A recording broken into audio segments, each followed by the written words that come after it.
आप सभी को जय मसीह की, प्रेज द लॉर्ड। मैं पास्टर अनिल पात्रे मुंबई से आप सभी को एक विशेष सूचना दे रहा हूं कि हमारे पास में कन्वेंशन क्रूसेड सेमिनार में दिए गए संदेशों की किताब है और ये किताबों में जो 8 किताबें हैं, इन 8 किताबों में कन्वेंशन क्रूसेड सेमिनार में दिए गए संदेश लिखे गए हैं। अगर आप एक किताब जिसमें 25 संदेश है, कन्वेंशन क्रूसेड सेमिनार उपवास की प्रार्थनाओं में दिए गए बेहतरीन सामर्थ्य से भरे हुए संदेश इन किताबों में है। 25 संदेश की ये किताब है। ये टोटल 8 किताबें हैं। अगर ये किताबें आप प्रत्येक रविवार को एक संदेश अपने चर्च में, अपनी कलीसिया में देते हैं, इवेंजलिज्म करते हैं, किसी को सुसमाचार सुनाते हैं, तो ये किताबें आपके लिए बहुत बहुत बहुत लाभदायक है। उसके बाद में 366 मैसेज, 366 संदेशों की ये बहुत मोटी किताब है। 366 संदेश इस किताब में है और इस किताब को भी आप लोग ले सकते हैं। ये सारी किताबें, ये सारी टोटल 9 किताबें हैं। इन 9 किताबों को आप लोग खरीद सकते हैं। 1000 रुपया इनका दाम है। ये गूगल का नंबर, गूगल पे नंबर, पेटीएम नंबर, फोन पे नंबर चल रहा है। आप इस पर तुरंत कॉल करें और ये किताबों को घर बैठे अपने घर पर मंगाएं और अपने आत्मिक जीवन को, अपनी सेवकाई को सामर्थ्य बनाएं। सबको प्रेज द लॉर्ड। नीति वचन की किताब अध्याय 12 और पद 14। सज्जन अपने वचनों के फल के द्वारा भलाई से तृप्त होता है। हाँ। और जैसे जिसकी करनी वैसी उसकी भरनी होती है। हाँ। आखिरी की लाइन क्या पढ़ा?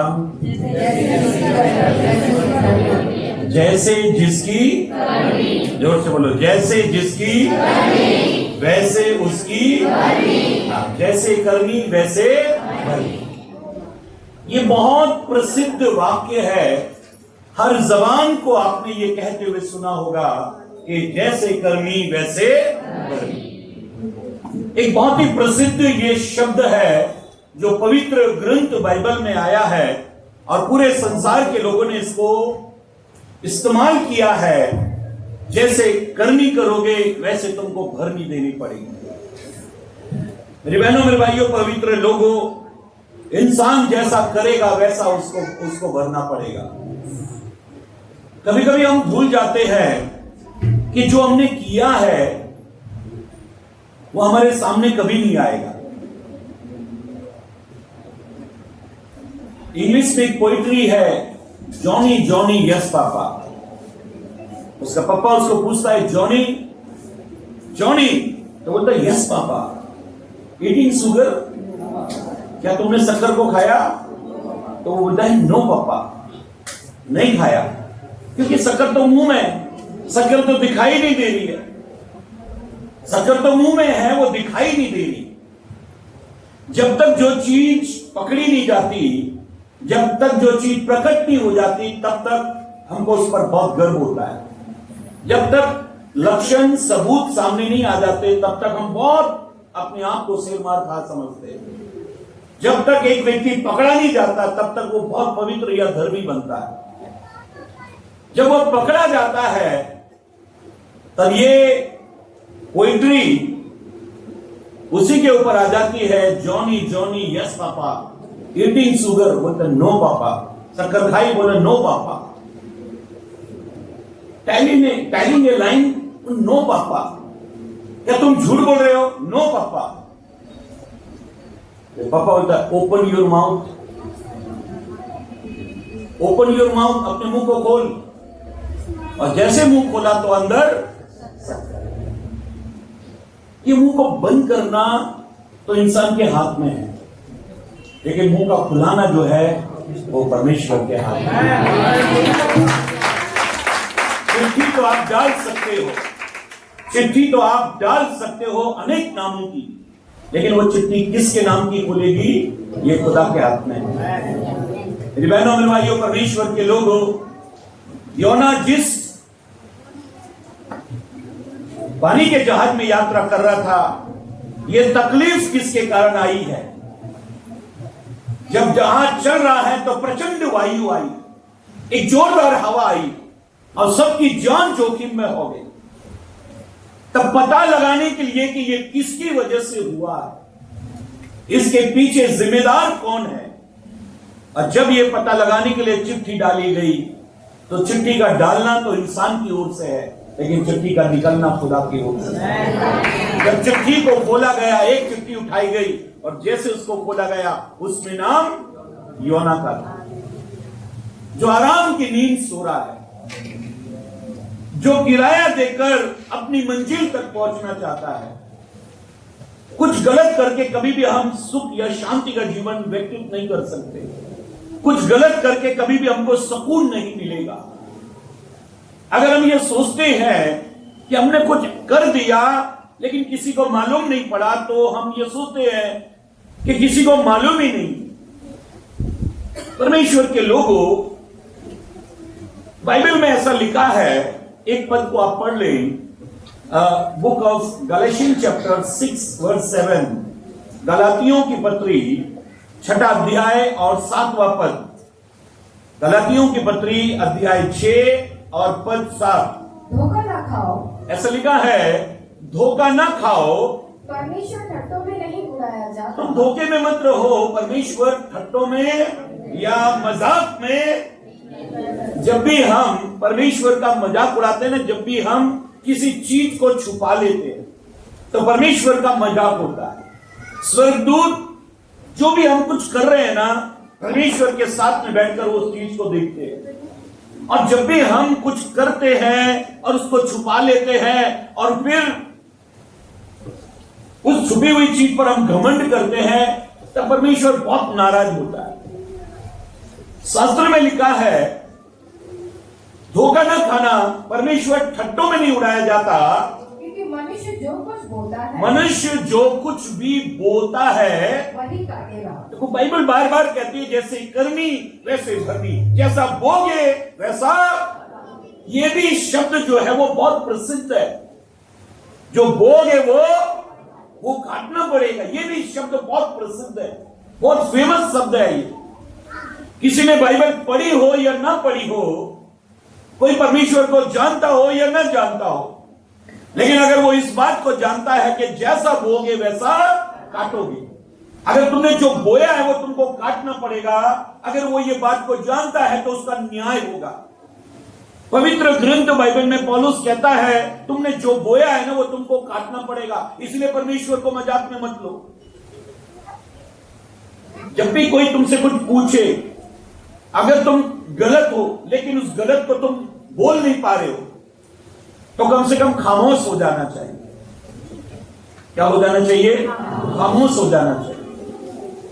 फिर लोग तुमसे तरह तरह के सवाल करें, आप खामोश रहो, क्योंकि अभी तक बोलने की, सच बोलने की ताकत नहीं आई है, तो कम से कम चुप रहना चाहिए। कोई कुछ भी कहता रहे, चुपचाप रहो, खामोश रहो। परमेश्वर सच बोलने की ताकत दे। मेरे बहनों मेरे भाइयों, जो करेगा वो भरेगा। कभी भी न्याय करने की ताकत आप खुदा से मत मांगना, क्योंकि ये जिम्मेदारी खुदा के हाथ में है। इसका फैसला खुदा करेगा। कभी भी आप न्यायाधीश मत बन जाना, कभी भी आप न्याय के आसन पर मत बैठ जाना। कभी भी ये मत बोलना मैं तेरा न्याय करूंगा।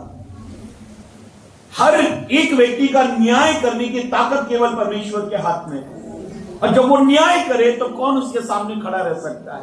अगर यहोवा हिसाब ले तो कौन उसके सामने खड़ा रह सकता है? इसलिए पवित्र ग्रंथ बाइबल में लिखा है, जो जैसी करनी वैसी करनी। मुझे याद आती है घटना, एक पत्नी ने अपने पति को कहा कि मैं तुम्हारे पिता को अभी संभाल नहीं सकती हूं, मैं उसकी सेवा वगैरह नहीं कर सकती हूं, इसलिए तुम्हारे पिताजी का इंतजाम तुम कहीं और करो। शादी को 1 ही साल हुआ है। लड़के ने कहा, ये क्या बोल रही है तू? जिस बाप ने मुझे जन्म दिया है उसको मैं कैसे घर से निकाल दूं, जबकि ये घर भी उसका ही है। बोली, मैं नहीं जानती, अगर तुम मुझे घर में देखना चाहते हो तो उसको घर से निकालो।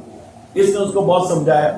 फिर दूसरी साल फिर ये अड़ गई, फिर दूसरी साल भी वही काम करना शुरू, वही चिल्लाहट झगड़ा घर में शुरू। फिर इसने समझाया, फिर तीसरी साल चौथी साल फिर वही झगड़ा चालू, तुम्हारे बाप को घर से निकालो, मैं इसकी सेवा नहीं कर सकती, कपड़ा ये वो खाना पीना ये सब मुझे बर्दाश्त नहीं, तुम इसको घर से निकालो। पांचवी साल फिर ये इसने झगड़ा चालू कर दिया, और झगड़ा तो ऐसा किया कि इसने अपना सारा सामान 15 मिनट में सब बांध लिया। अब या तो इस घर में तुम्हारा बाप रहेगा या मैं रहूंगी, अब तुम ये फैसला कर लो, निर्णय कर लो कि कौन रहेगा। ये लड़के की समझ में नहीं आया कि मैंने मेरी पत्नी को 5 साल से समझा रहा हूं, इसकी बात समझ में क्यों नहीं आ रही। देखो अंत में आपको मालूम पड़ेगा कि इंसान की समझ में क्यों नहीं आता।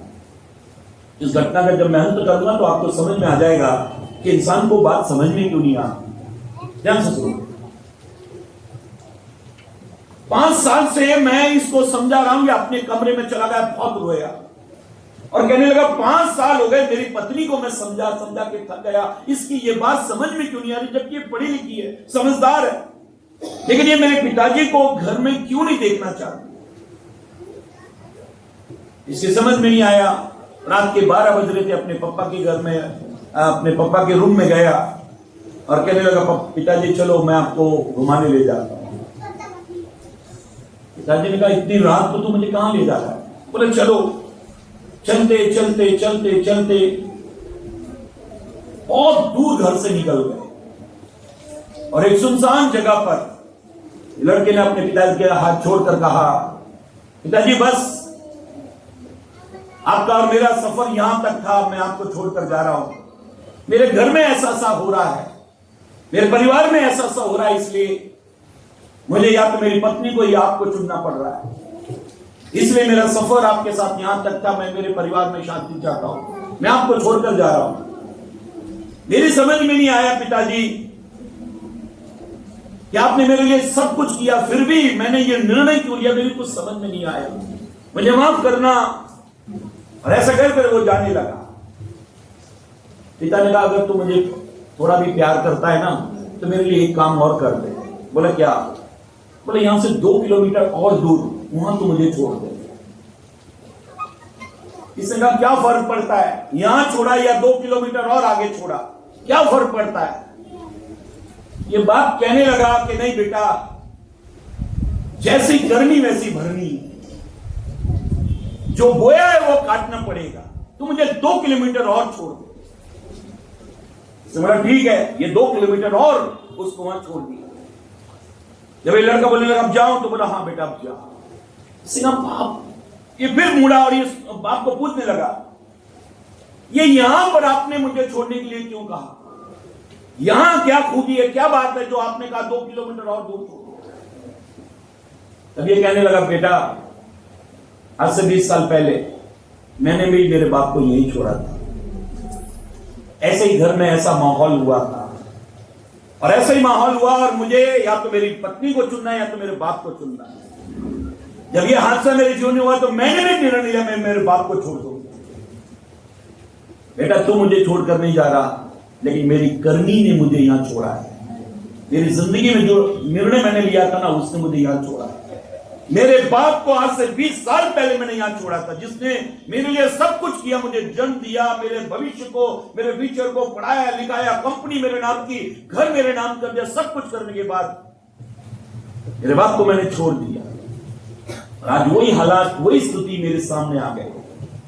जानते हो तेरी पत्नी की समझ में वो बात क्यों नहीं आई? 5 साल से तो अपनी पत्नी को समझा रहा है, बहुत रोया गिड़गिड़ाया, सब कुछ तूने किया, वो फेल क्यों हो गया? क्योंकि जैसी करनी वैसी भरनी। मैंने ऐसा किया था, मैंने ऐसा किया था, इसलिए ये मेरे सामने आया। मेरी बहनों मेरे भाइयों परमेश्वर के लोगों, आज जब हम खुदा के कलाम को परमेश्वर के वचन को पढ़ रहे हैं, कई हादसे जीवन में होते हैं, आपके आंसू थमते नहीं, दर्द मिटता नहीं, बीमारी जाती नहीं, रिश्ते जोड़ने से भी जुड़ रहे नहीं है। इसका कारण क्या है? बाइबल कहती है कुछ तो भी ऐसा किया है जिससे वो जिंदगी आसान हो ही नहीं रही, आशीष आ ही नहीं रही, बंधन टूट ही नहीं रहे, बीमारी पकड़ी नहीं जा रही, डॉक्टर पे इलाज कर करके थक गए। फिर ऐसा क्या हो गया? इसलिए बाइबल तुम्हें पहले से चेतावनी देती है, तुमने जो किया है वो तुमको भरना पड़ेगा। परमेश्वर के लोगों, जब भी हम कुछ करते हैं, उसको अगर हमने छुपा दिया है, अगर उसको हमने ढांप दिया है, अगर उन पापों की, उन किए गए कर्मों की हमने माफी नहीं मांगी, खुदा के आगे नहीं रोए, जिन जिन पापों के लिए हम नहीं रोए, एक न एक दिन वो पाप कई पापों को ऊपर लेकर आएगा। कितने पर्दे डाले, कितनी खिड़की बंद की, कितने दरवाजे बंद किए, कितने लाइट ऑफ की, कितने अंधेरे का सहारा, दीवार का सहारा लिया, कितनी दूरी का सहारा लिया, कितनी आंखों से हम बच निकले, लेकिन एक आंख से तो हम बच ही नहीं पाए। परमेश्वर के लोगों, जिस दिन भी आपको अपने जीवन में ये रियलाइज हो जाएगा ना, ये मालूम पड़ जाएगा कि मैं उस आंख से नहीं बच सकता, उस परमेश्वर से मैं नहीं बच सकता, मैं इंसानों को झूठ बोलकर थोड़े दिन तो सुकून और शांति का जीवन जी सकता हूं, लेकिन एक ना एक दिन वो चीज बाहर आ जाएगी। परमेश्वर के लोगों, बाइबल में एक घटना है, बाइबल में एक घटना है। एक बार इस्राएल का राजा जिसका नाम दाऊद था, वो अपने महल की छत पर खड़ा हुआ। जब राजाओं के लड़ने का समय था, ये लड़ने नहीं गया और वो उस छत पर खड़ा हुआ है। इसने बहुत दूर एक स्त्री को नहाते हुए देखा। इसने एक अपने सेवक को बुलाया और कहा, उस स्त्री को बुला कर ला। जब इस व्यक्ति ने उस स्त्री को देखा जो वहां पर नहा रही है, इसने बादशाह से, दाऊद से कहा, जिसको तू बुला रहा है ना, वो तेरा जो वफादार व्यक्ति है ना, जिसका नाम हित्ती उरिया, ये तो हित्ती उरिया की पत्नी है, ये तेरा बहुत वफादार है व्यक्ति है। दाऊद ने कहा, अरे रिश्ते के काम से मैं बादशाह हूं, बुला उसको। कई बार हम रिश्तों में ऐसा कुछ गंदा काम कर देते हैं ना कि इतनी अच्छा परिवार, इतनी अच्छी दोस्ती, इतना अच्छा रिलेशन, वो सब खत्म हो जाता है। जब इंसान की बुद्धि भ्रष्ट हो जाती है ना, तो वो किसी भी हद तक पहुंच जाता है। इसलिए आज रिश्तों में विश्वास नहीं रह गया। एक बाप जब अपनी बेटी को लेके जाता तो मां डरती है, बेटी को समझा के कहती, थोड़ा दूरी बनाकर रखना बेटा, दूरी बनाकर रखना, क्योंकि रिश्तों में आजकल वो चीज नहीं रही।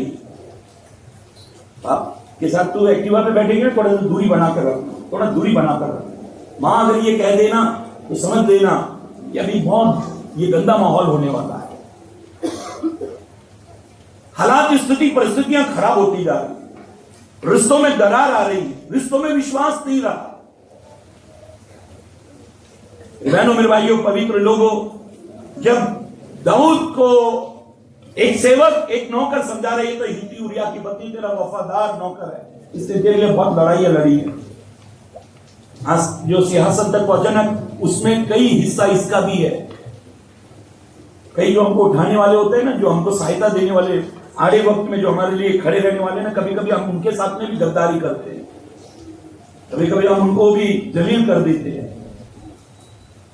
कभी कभी ऐसा जानवर का जीवन जीने लगते हैं ना कि एक विश्वासी तो छोड़ो, इंसान भी बोलने लायक नहीं कहते हैं। बाइबल ये कहती है, राजा ने कहा, बुला तू उसको, और इसने उस स्त्री को बुलाया, उसके साथ व्यभिचार किया। वो स्त्री प्रेग्नेंट हो गई, गर्भवती हो गई, और बाइबल ये कहती है, जब वो गर्भवती हो गई, इसका समाचार दाऊद को मिला, दाऊद डर गया, ये क्या हो गया। जब ये डर गया तो उस बात को छुपाने के लिए उसने उस स्त्री, जिसका नाम बत्सेबा था, उसके पति को लड़ाई में भेजा और ऐसा माहौल बनाया कि ये आगे रहना चाहिए, मरना चाहिए। देखो, एक पाप को छुपाने के लिए दूसरा पाप, सीधा करेक्ट वहां पर खत्म कर दो। मैं ये कहता हूं, हादसे आपके जीवन में होंगे, जब तक आप दुनिया में हो ना कोई गलती, कुछ ना कुछ आपके जीवन में हो जाएगा, लेकिन उन हादसों में एक अच्छा निर्णय ले लो, एक फैसला करो, नहीं मुझसे गलती हुई है। दाऊद ने अपने गुनाह के गीत गाए, दाऊद ने अपने गुनाह जब किया ना, दाऊद ने तो अपने उसको गीत बनाया और गाया, और लोगों को कहा तुम भी गाओ कि मैंने ऐसा गुनाह किया, मैंने ऐसा पाप किया। ये जो खोखली इज्जत छुपाने का काम हम करते हैं ना, और बहुत अच्छे अच्छे लोगों को हम खो देते हैं ये छुपाने की वजह से। अगर कोई लड़की गलत काम करती है ना, सीधा बोल दो भाई ये जो तूने किया ये बहुत गलत काम किया, इसकी वजह से हमारे रिश्तों में और परमेश्वर के बीच में कोई दरार नहीं आएगी। तो जो कर रही है ना ये तेरे को भरना पड़ेगा एक दिन। कई बार हम लोग नहीं उसको बुला लो लड़के को, उसकी शादी ऐसे कर देना, ऐसा करने की इज्जत बचाने के लिए हम क्या करेंगे, हाँ भाई हमको पसंद था लड़का और थोड़ा ये होगा, हम शादी कर। जाना चाहती है जा सकती है, गेट आउट। आपके मुंह से ये शब्द निकलना चाहिए। कभी कभी ऐसा होता है ना, ये बताइए आप दूसरों की बेटियों के लिए बोल सकते, अपनी के लिए नहीं बोल सकते, हर एक के लिए बोलना चाहिए। जो कोई परमेश्वर के वचन को, व्यवस्था को तोड़ेगा, जैसी करनी वैसी जो बोया है वो तुमको काटना पड़ेगा। दाऊद को वो समझा रहा है, दाऊद नहीं माना और ये सब हो गया। फिर उसने क्या किया मालूम, उसको आगे रखा युद्ध में और पीछे के लोगों को कहा जब युद्ध हो जाए ना तो तुम भाग जाना। और ये योद्धा था, दाऊद का बहुत अच्छा योद्धा था। ऐसा लिखा है ये युद्ध में मर गया, ये युद्ध में मर गया। बाइबल ये कहती है, आगे पढ़े, निकालो दूसरा शमूएल 16 अध्याय, सॉरी 11 अध्याय, दूसरा शमूएल 11 अध्याय 26 और 27 पद पढ़ो। दूसरा शमूएल अध्याय 11, 26 और 27 पद। जब उरिया की स्त्री ने सुना कि मेरा पति मर गया, जब उसको मालूम पड़ा मैं प्रेग्नेंट हूँ, राजा ने मेरे पाप को छुपाने के लिए मेरे पति को युद्ध में आगे रखा और वो मर गया, तब वो अपने पति के लिए रोने पीटने लगी। तब वो अपने पति के लिए रोने और पीटने लगी। और जब उसके विलाप के दिन बीत गए, जब उसके विलाप के दिन, उसके रोने के दिन बीत गए, तब दाऊद ने उसे बुलवाकर अपने घर में रख लिया। तब दाऊद ने उसको अपने घर बुलाया और उससे शादी कर ली, उसको अपने घर में रख लिया। सब खुश, मंत्री खुश, प्रजा खुश, सब लोग खुश। बिरयानी बटी, दावत हो गई, राजा सब कितने अच्छे, देखो विधवा के साथ शादी कर ली, देखो हमारे राजा ने कितना अच्छा सहारा दे दिया, सब कुछ ठीक ठाक हो गया, किसी को कानों कान खबर नहीं हुई, सब खुश है, सब खुश। हाँ आगे पढ़ो। और वह उसकी पत्नी हो गई, हाँ, और उसके पुत्र उत्पन्न हुआ। हाँ, परंतु उस काम से, परंतु जो काम दाऊद ने किया उससे, जो दाऊद ने किया था, यहोवा क्रोधित हुआ। कौन क्रोधित हो गया? कौन क्रोधित हो गया? यहोवा परमेश्वर क्रोधित हो गया। उसको ये बात बुरी लगी, दाऊद ने जो किया उसने सब लोगों को अपनी तरफ कर लिया। हो सकता है आप एक ऐसी पोजीशन रखते हो कि आप सबको अपनी तरफ कर लो, आप कुछ ऐसा अपने अंदर ताकत रखते हो कि आप सबको अपनी तरफ कर लो। आपके पास ऐसा पैसा है कि आप उसका इस्तेमाल करके अपनी तरफ कर लो। लेकिन मेरी बहनों, मेरे भाइयों, परमेश्वर को कैसे करोगे? परमेश्वर को कैसे अपनी तरफ करोगे?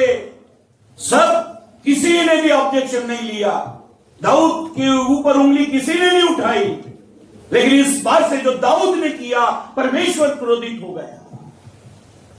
आप खुदा की दुनिया में रहते हो, मैं खुदा की दुनिया में रहता हूं, हम सब खुदा की दुनिया में रहते हैं। उसकी दुनिया के सिस्टम को तुम बिगाड़ोगे, वो छोड़ेगा नहीं।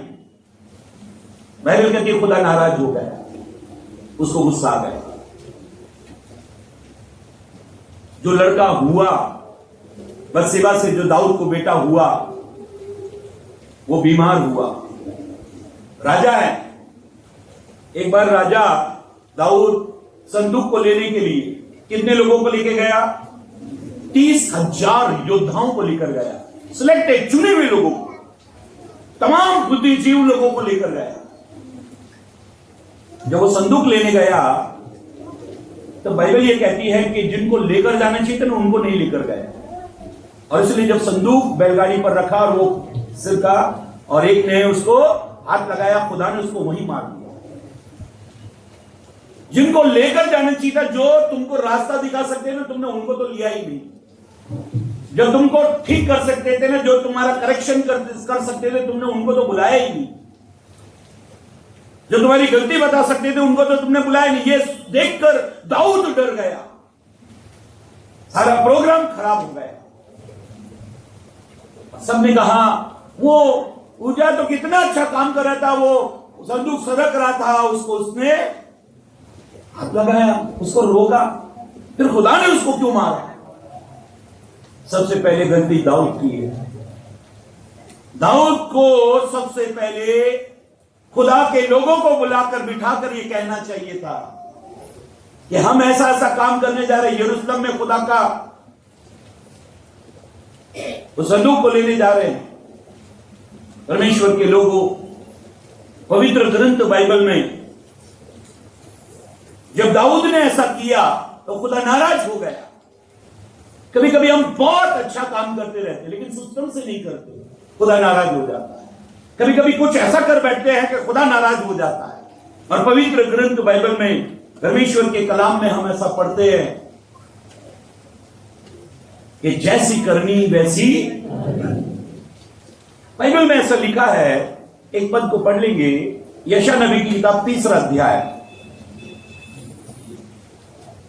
यशायाह नबी की किताब अध्याय 3 10 और 11 पद को पढ़ेंगे।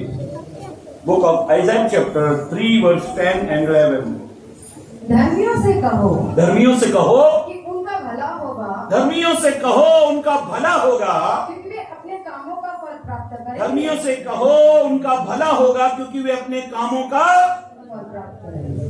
परमेश्वर में जितने भी लोग धार्मिकता से जीवन जी रहे हैं, अच्छा काम कर रहे हैं, अच्छा जीवन जी रहे हैं, वचन कहता है उनसे बोलो, वो उस काम का बदला पाएंगे। हाँ, आगे। दुष्ट पर हाय, दुष्ट पर हाय, उसका बुरा होगा, उसका बुरा होगा, क्योंकि उसके कामों का फल उसको मिलेगा। उसके कामों का फल उसको। एक बात याद रखो, दुष्ट को प्रभु कहते कि देख तेरे कामों का फल तुझे मिलेगा। धर्मी को कहो, दुष्ट को कहो। परमेश्वर की 2 आवाजें आती है, एक धर्मी के लिए आती है, एक दुष्ट के लिए आती है। अगर आप एक धार्मिकता का जीवन जी रहे हो, परमेश्वर आपको कभी भूलेगा नहीं। पवित्र ग्रंथ बाइबल में ऐसा लिखा है, यूसुफ के साथ में उसके भाइयों की जलन इतनी थी कि वो उसको चैन से जीने नहीं देते थे। जब पिता ने उसको एक कुर्ता, एक अंगरखा ला के दिया, रंग बिरंगी, भाइयों की 11 भाइयों की जलन उसके साथ में, उसको जीने नहीं दे रहे थे, उसको ताने मारा करते थे। ये देखो स्वप्न देखा ना आ रहा है, इसको बहुत सपने दिखते हैं, ये दिन में भी सपने देखता है। उसको ताने मारा करते थे, उसका जीना दुश्वार कर दिया। लेकिन यूसुफ बड़ा धर्मी व्यक्ति था। बाइबल कहते हैं उसके भाइयों ने एक दिन वो कुर्ते को देखकर उतनी जलन उनको हो गई कि उन्होंने उसको बहुत मारा। यूसुफ को मार पड़ी, लेकिन ये खुदा की ओर से कोई ये नहीं कह सकता जैसे करनी वैसे भरनी। कई बार दुख धर्मियों पर भी आते हैं, और ये ना कहें कि ये इसने कोई करनी की होगी, बुरा किया होगा, इसलिए इसके ऊपर ऐसा आया। जब यूसुफ को मार पीट कर खड्डे में डाल दिया, फिर भी वो नहीं मरा, तब इस्माइली लोग वहां से जा रहे थे। इन्होंने अपने भाई को उस खड्डे में से निकाला और इस्माइलियों के हाथ भेज दिया।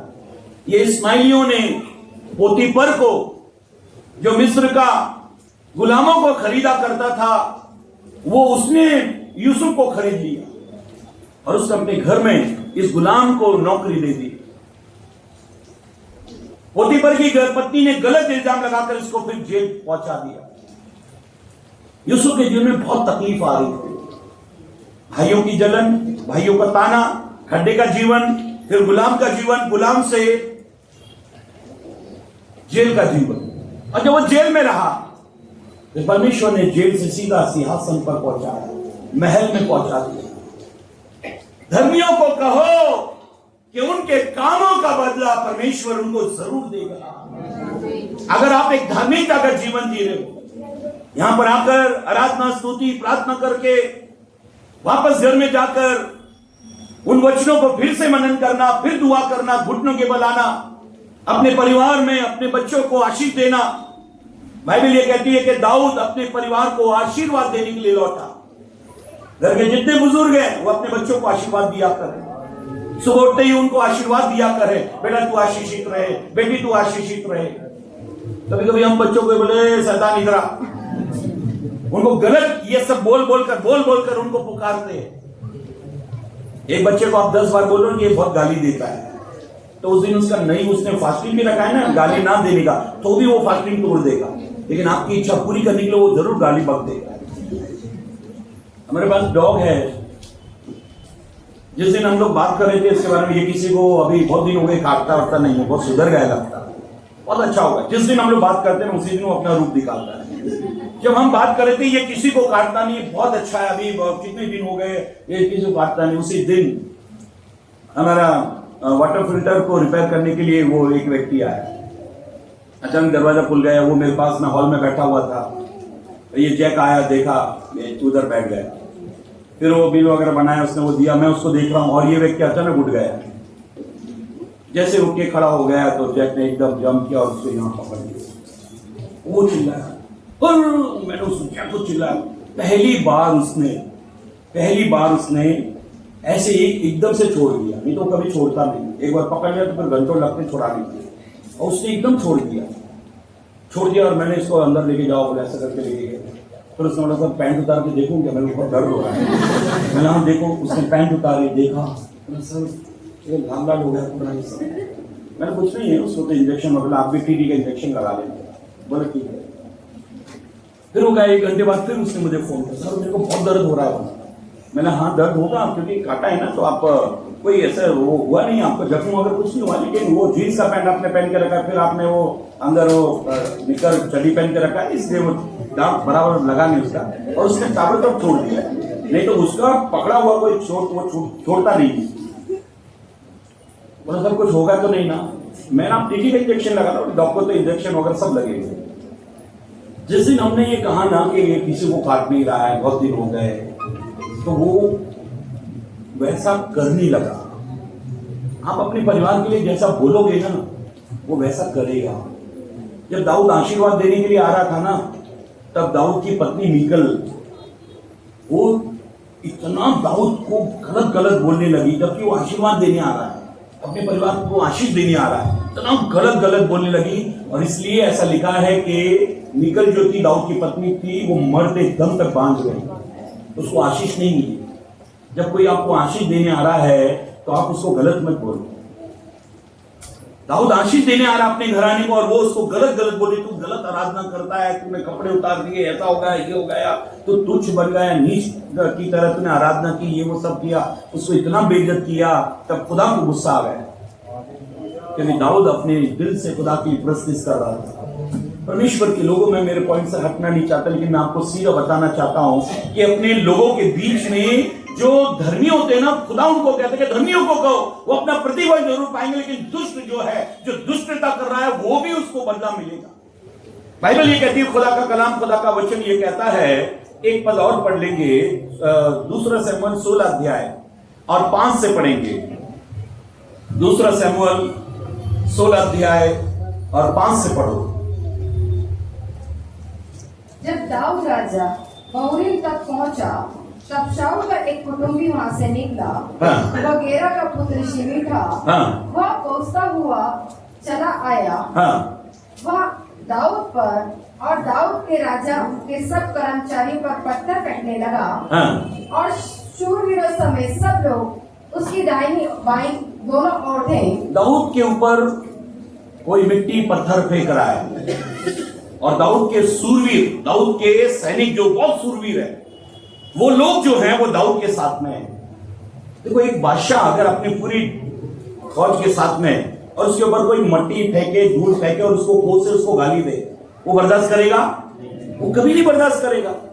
ये दाऊद के साथ में हुआ, जब धूल फेंकी जा रही, मट्टी फेंकी जा रही, कोई उसको गाली दे रहा है, और उसके सूरवीर उसके साथ में जब ऐसा हुआ, आगे बढ़े। शिमी कोसता हुआ यूं बकता गया, दूर हो खूनी, दूर हो ओछे, निकल जा यहोवा ने तुझसे शाऊल के घराने के खून का पूरा बदला लिया है। वो उसको खूनी ओछा इंसान है, तो गंदा इंसान है, जो आज तेरे साथ तेरा बेटा अबशालोम तेरे विरोध में हुआ है, वो खुदा ने उसको किया है। तूने जैसा किया था ना वैसा तेरे साथ हो रहा है। तूने शाऊल की गद्दी पर बैठा, उसके घराने से तूने बगावत की, जबकि दाऊद ने ऐसा किया नहीं। देखो एक बात याद रखो, जब आपने कुछ गलत नहीं किया है, जब आपने कुछ भी गलत नहीं किया तो आपके साथ कुछ गलत नहीं होगा। अगर आपने नहीं किया है तो नहीं होगा, फिर घबराने की चिंता की कोई बात नहीं। अगर आपने कोई गलत नहीं किया तो आपके साथ कुछ भी गलत नहीं होगा, चाहे कितनी भी अदालतें लग जाए। यीशु के लिए 6 अदालतें लगी और आधी रात को सारे झूठे आरोपी खड़े किए गए। 6 अदालतें लगी, 6 बार न्याय हुआ, वो भी आधी रात की रात में 6 अदालत लग गई। इतने सारे गवाह खड़े कर दिए गए यीशु को दोषी ठहराने के लिए, एक भी गवाह सही नहीं। सारी अदालतें फेल। तुम चुप रहो, तुम्हारी ओर से यहोवा लड़े। अगर तुम सच्चे हो, अगर तुम अच्छे हो, अगर तुम ठीक हो, तो कितने भी लोग पत्थर फेंके, कोसे, कुछ भी कहें, कुछ नहीं होगा। दाऊद के ऊपर यह सब कुछ किया गया। तब दाऊद के सैनिकों ने कहा, ये मरा हुआ कुत्ता हमारे बादशाह को गाली दे रहा है, कोस रहा है, पत्थर फेंक रहा है, क्या इसका धड़ सर से अलग कर दिया जाए? दाऊद ने एक बात कही, इसका 12 पद पढ़ लो। कदाचित यहोवा इस उपद्रव पर जो मुझ पर हो रहा है। अब दाऊद कहता है ये उपद्रव, ये तकलीफ जो मुझ पर हो रही है, कई लोग कह रहे होंगे इसके ऊपर श्राप है, कई लोग कह रहे होंगे परमेश्वर का न्याय है, लेकिन ये परमेश्वर का न्याय नहीं है, नहीं इसके ऊपर श्राप है। अगर एक धर्मी के ऊपर दुख आ गया ना तो गूंगे भी बोल उठते। जब धर्मी के ऊपर कुछ ऐसा हो जाए ना तो गूंगे भी बोल उठते, अरे बहुत धर्मी बनता था, बहुत बाइबल पढ़ता था, बहुत गीत गाता था, बहुत स्तुति करता था, बड़ी गवाहियां देता था, ये देखो ये क्या हो गया। बाइबल ये कहती है, खुदा का कलाम, खुदा का वचन ये कहता है, दाऊद उन सबको जवाब दे रहा है। हाँ, दोबारा पढ़ेंगे। कदाचित यहोवा इस उपद्रव पर हाँ, जो मुझ पर हो रहा है दृष्टि करके नजर करके आज के श्राप के बदले मुझे भला बदला दे। ये जो सिमी मुझे श्राप दे रहा है ना, इसके बदले प्रभु क्या देगा? भला करेगा। अगर आप अच्छे हो, अगर आप सच्चे हो, अगर आप ठीक हो, अगर आप पवित्र हो, अगर आप परमेश्वर के वचन के अनुसार जिंदगी को जी रहे हो, तो आपको भयभीत होने की जरूरत नहीं। श्राप, पत्थर, धूल मिट्टी, बदनामी कितनी भी होने दो, सब जिस दिन सामने आएगा सब आपको सलाम करेंगे। तख्त पलटा, दाऊद का सिंहासन ये सब छीनने वाला अबशालोम मर गया, और जब मरा दाऊद फिर गद्दी पर बैठा और सबसे पहले सलाम करने के लिए यही पूछने वाला आया। मेरे पास समय नहीं है कि उन वचनों को पढ़ाऊं, लेकिन यही जो गंदा गलत दाऊद के लिए बोल रहा था, खूनी ओछे मनुष्य, तेरे साथ में जो हुआ ये खुदा का दंड है तुझे। लेकिन सच्चाई सामने आ गई। सत्य को कोई गवा नहीं सकता, सत्य को कोई छुपा नहीं सकता। अगर आप भले हो, अच्छे हो, अगर आप पवित्र हो, अगर आप धर्मी हो, तो आपको दलीलें पेश करने की जरूरत नहीं, आपको वकील करने की जरूरत नहीं। परमेश्वर के लोगों, पवित्र ग्रंथ बाइबल में, शास्त्र में ऐसा लिखा है कि दाऊद सिंहासन पर फिर से विराजमान हुआ और सब लोगों ने यह जान लिया कि चाहे अपना हो चाहे पराया हो, कोई भी हो, जब भी धर्मी लोगों के विरोध में आएगा वो दंडित होगा। बाइबल में ऐसा लिखा है, पढ़ो उत्पत्ति किताब 45 अध्याय 4 और 5 पद। उत्पत्ति किताब 45 अध्याय 4 और 5 पद। फिर यूसुफ ने अपने भाइयों से कहा, यूसुफ ने अपने भाइयों को बुलाया और उनको कहा, मेरे निकट आओ, मेरे पास में आओ। यह सुनकर वे निकट गए। वे ये सुनकर यूसुफ के पास उसके भाई आए। फिर उसने कहा, हाँ, मैं तुम्हारा भाई यूसुफ हूँ, मैं तुम्हारा भाई यूसुफ हूँ, जिसको तुमने मिस्र आने वालों के हाथ बेच डाला था। हाँ, 17 साल की उम्र में बेचा था। अब ये मिस्र का कौन है? प्रधानमंत्री है। 17 साल पहले मिस्र में इसको बेच दिया था, आज वो वहां का क्या बन गया? प्रधानमंत्री बन गया। एक बात याद रखो, अगर आप धर्मी हो ना, अगर आप अच्छे हो, तो कोई आपको बेचे, कोई आपका सौदा करे, कोई आपको तकलीफ दे, कोई आपको समस्या दे, आपका कोई फर्क नहीं पड़ता। फिर अपनी तरफ से गवाह पेश करने की जरूरत ही नहीं। जो व्हाइट कॉलर वाले रहते हैं ना, आपने देखा वो जो अभी न्यूज चैनल पर भारत में 2-3 ही ऐसे पत्रकार हैं जो व्हाइट कॉलर वाले हैं, उनको कोई इंटरव्यू नहीं देता, लेकिन चापलूसी वालों को साहब वो तो बताओ साहब, आप वहां गए थे, मैंने गरीब लोगों के लिए ऐसा किया, मैंने ऐसा किया, मैंने ऐसा किया। लेकिन वो पत्रकार जो डायरेक्ट दिल पर हाथ रखते, दिल को छेद देते हैं, जो ऐसा ऐसा बात पूछेंगे, धज्जियां उड़ा देंगे नेतागिरी की, नेतागिरी छोड़ देंगे, ऐसे पत्रकारों को कोई इंटरव्यू नहीं देता।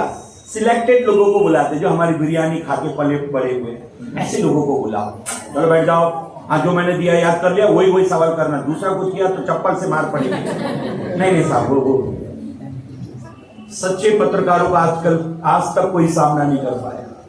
वो देश बर्बाद हो गया, जहां औरत बिक गई और कलम बिक गई, वो देश बर्बाद हो जाता है। इसलिए बाइबल ये कहती है, खुदा का कलाम कहता है, यूसुफ अपने भाइयों को अपने पास बुलाता है। हाँ, अब तुम लोग मत पछताओ, तुम लोग मत पछताओ, और तुमने जो मुझे यहाँ बेच डाला, तुमने जो यहाँ मुझे बेचा, इससे उदास मत हो, इससे उदास मत हो। क्योंकि परमेश्वर ने तुम्हारे प्राणों को बचाने के लिए, तुम्हें बचाने के लिए परमेश्वर ने मुझे तुम्हारे आगे भेज दिया। तुम्हारे आगे मिस्र में। धर्मी के साथ आप कितना भी दूर का व्यवहार करो, वो कभी बदला नहीं लेगा। अधर्मी के साथ कुछ भी मत करो तो भी वो बदला लेगा। दुष्ट के साथ में कुछ मत करो तो भी वो बदला लेगा। धर्मी के साथ आप कुछ भी कर दो, वो बदला कभी नहीं लेगा। ये धार्मिकता की, धर्मी की पहचान है। यूसुफ कहता है कि तुमने मुझे मिस्र नहीं भेजा, मुझे किसने भेजा? परमेश्वर ने भेजा। एक पास्टर को किसी ने गलीबान पकड़ लिया और गाली देने लगा, और ये उसी का मेंबर था थोड़े दिन पहले। तभी पास्टर उसको कितना प्यार से बोला है, ब्रदर ये जो मेरा गला आपने पकड़ा है ना, ये गलीबान पकड़ा है, ये आपने नहीं पकड़ा, और ये जो गाली दे रहे हो ना, आप नहीं दे रहे। तो बोला फिर कौन दे रहा है? ये शैतान दे रहा है। मतलब मैं नहीं दे रहा, नहीं, आपके अंदर शैतान वो काम कर रहा है। आप तो बहुत अच्छे, आप प्रभु के दास को ऐसा कभी कर ही नहीं सकते, फिर कौन कर रहा है? बोले शैतान। अच्छा फिर क्या करूं? मैं आपके लिए प्रार्थना करूं? तो करो ना। 5 मिनट के लिए सर पे हाथ रख के प्रेयर की। अगर ये पास्टर भी बोलता आ जा, दो हाथ हो जाए, पहले मैं भी ब्लैक बेल्ट था, क्या समझा? मैं इसमें चमड़ी का ही ब्लैक बेल्ट हूं क्या? ब्लैक हूं क्या? मैं तो यहाँ भी ब्लैक बेल्ट है मेरा। आजा बोले, 2 हाथ बोला, पहले मैं पुराना ही। इतने पास्टर लोग तो ऐसा लिखते हैं ना अपने नाम के आगे, माफिया। और आपको नाम, मेरे पास में सबूत है, माफिया, फिर उसके आगे पास्टर, और फिर उसका नाम माफिया। ये क्या बात हो गई? मतलब बुरे कामों पर उनको घमंड है। बाइबल ये कहती है कि यूसुफ कहता है, तुमने जो भी मेरे साथ किया है, परमेश्वर ने मुझे तुम्हारे आगे मिस्र भेजा ताकि मैं यहां पर पूरी दुनिया के लिए अनाज भंडार जमा करूं। अभी केवल 2 साल हुए, लेकिन और 5 सालों के लिए मेरे पास में अनाज मैंने यहां भर के रखा। मिस्र खुदा के लोगों जो धर्मी होते हैं ना, वो कभी बदला नहीं लेते, कभी भी वो किसी से बदला नहीं लेंगे। यूसुफ अपने भाई को आओ बैठो, खाना ना खाओ, अनाज लो, सब करो, क्योंकि मुझे तुमने यहां नहीं भेजा, लेकिन खुदा ने मुझे यहां भेजा। परमेश्वर के लोगों, दुष्टता के काम में तुरंत एक काम करना चाहिए, अपने पाप को इकरार कर लेना चाहिए, मान लेना चाहिए। आज पूरा संसार पाप में एक ही बात के कारण है, पाप कोई भी स्वीकार करता नहीं। मैं 2 वचन पढ़ाऊंगा, इसके बाद मैं समाप्त करूंगा। पढ़ेंगे नीति वचन की किताब, बुक ऑफ प्रोवर्ब्स, नीति वचन की किताब 14 अध्याय पद 9 और 10-23 पढ़ेंगे। मूढ़ लोग पाप का अंगीकार करने को ठट्ठा जानते हैं। दोबारा पढ़ो। मूढ़ लोग, हाँ, मूर्ख लोग पाप का अंगीकार करने को ठट्ठा जानते हैं। पाप का अंगीकार करने को ठट्टा, मजाक समझते। पाप को मान लेना चाहिए। जिस दिन आपने मान लिया ना, उसी दिन सब कुछ खत्म हो जाता है। नहीं तो जब तक आपने छुपा कर रखा है फिर वो पीढ़ी दर पीढ़ी चलता है। जिस दिन भी कोई आपसे पूछ के बोला हाँ मैंने प्रभु से बात की है, मैंने प्रभु के आगे अंगीकार किया है, मैंने अपनी बात को मान लिया। जब दाऊद का बेटा बीमार हुआ, बीमारी पकड़ में नहीं आ रही, दुनिया भर के वैद्य दवा गोली दे रहे, वो ठीक ही नहीं हो रहा। 10वें दिन दाऊद ने 10 दिन का उपवास किया, लेकिन फिर भी बच्चा मर गया। परमेश्वर के लोगों, आप फास्टिंग करो, आप दौड़ो, आप पीटी उषा को पीछे छोड़ दो, तो भी पास्टर डेविड सिंह से लोग बोलते थे आप उपवास क्यों नहीं करते? उन्होंने अपनी लाइफ में कभी फास्टिंग नहीं किया। लोग उनको बोलते थे आप फास्टिंग क्यों नहीं करते? वो बोलते थे बिना फास्टिंग के मैं इतना फास्ट हूं, अगर फास्टिंग किया तो सीधा स्वर्ग में पहुंच जाऊंगा, इतना फास्ट में चल रहा हूं मैं फास्टिंग करने की जरूरत नहीं पड़ रही मुझे। हाँ, बाइबल ये कहती है मूढ़ लोग पाप अंगीकार को खट्टा जानते हैं। मूढ़ लोग कभी भी पाप को अंगीकार नहीं करते, मूर्ख व्यक्ति कभी भी स्वीकार नहीं करता। परमेश्वर के लोगों, एक बार ऐसा हुआ मेरे पिताजी को एक केस में अदालत में खड़ा होना पड़ा। मेरे पिताजी जब अदालत में खड़े थे, जज आया, वकील है, पिताजी का सब है, और जज ने आके पूछा हाँ भाई आप हो? बोला हाँ। तो ऐसा ऐसा आपके ऊपर केस है? बोला हाँ सब मुझे कबूल है। ये तुमने किया? बोला हाँ सब किया। ओके, तो तुम्हारा कोई वकील नहीं है? बोला है। तो फिर तुमने वकील का ही नहीं किया? जब तुमको गलती मान लेनी थी तो वकील क्यों किया? अच्छा वो छोड़ो, तुम्हारे वकील ने तुमको समझाया नहीं कि ऐसे ऐसे बोलना? बोला हाँ बताया कि ऐसे ऐसे बोलना। हाँ तो तुम बच जाते थे, सामने वाले के पास में कोई सबूत नहीं है, तो तुमने क्यों नहीं बोला? बोले सब वकील साहब ने बोला था कि ऐसे ऐसे बोलना। क्या बोला था? फिर मेरे पिताजी ने बताया ऐसे ऐसे बोला। हाँ बराबर बोला, वकील है बराबर सही बोला। वकील लोग ऐसा ही करते। बोला फिर तुमने क्यों नहीं बोला? बोला साहब मुझसे वो झूठ नहीं बोला जाता, फिर ऐसा होगा फिर ऐसा होगा, और मुझे याद कुछ रहता नहीं। झूठ के लिए याद मेमोरी पावर चाहिए सर, मेरे को दिमाग चलता नहीं मेरा। अच्छा क्यों वकील साहब फीस लेते हो, बराबर बताते नहीं, सिखाते नहीं हो इनको? और वकील नीचे उससे मेरे पिताजी को देख, और ऐसा हुआ पिताजी को मेरे बोला भाई इतना रुपया दंड भर के तुमको छोड़ देंगे क्योंकि तुम सच बोला, अदालत का टाइम खराब नहीं किया, ठीक है इतना पैसा भर दो। जरूर ठीक है भर दे। उसी दिन छूट।